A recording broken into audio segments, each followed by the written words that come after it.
Do you actually feel like you've learned more about the club and the city and the people through the tough times than you did last season when basically everything went to plan? Yeah, I wouldn't say learn, but it has shown me even more how special this club is. Because if you win, I think every fan is supportive. Everywhere around the world, you can make the difference as a fan base when things are difficult. And I think the first time they've shown this was of course when the tragedy with Diogo happened. And the way this season has went, I think the players felt the same, a lot of support from them. And that's much more difficult for a fan base, and this is where they stand out compared to so many other fan bases. I expect to do much more, of course. I always do that, even when I do really well, I want more, so that's not a problem for me. But yeah, I'm just trying to stay positive, trying to work to do better, and that's what I'm looking to do. I expect to do.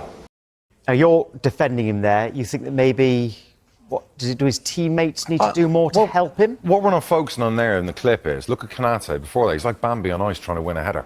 If he does his job, Van Dijk's partner, and clears that out, you're never in that situation in the first place.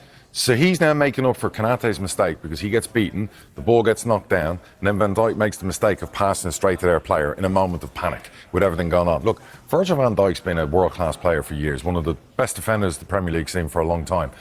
He's having a tough period of time, but I would also argue he's dealing with a lot around him. I'm not trying to make excuses for him because he hasn't been perfect, and last night was another example where you'd say, put your body on the line, go out and meet the player, go out and block the shot properly as opposed to backing off, which is a big thing that he does.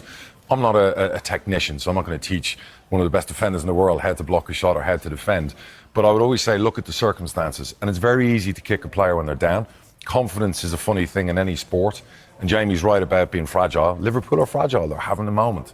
Their captain's having a moment. But he's also looking around the dressing room. He's looking around the 11, and he's seen a different right back one week, a different left back one week, a goalkeeper with hamstring issues where they've got to change a goalkeeper. He's got a partner next to him who keeps getting played, who really, if we had another central defender, would probably have been dropped already because he's been one of the probably worst performers this season. So there are mitigating circumstances for what's going on. Never mind the midfield in front of him who aren't doing enough to close down the opposition as well. So it's not just a Virgil van Dijk issue. This is an overall bigger issue since the summer.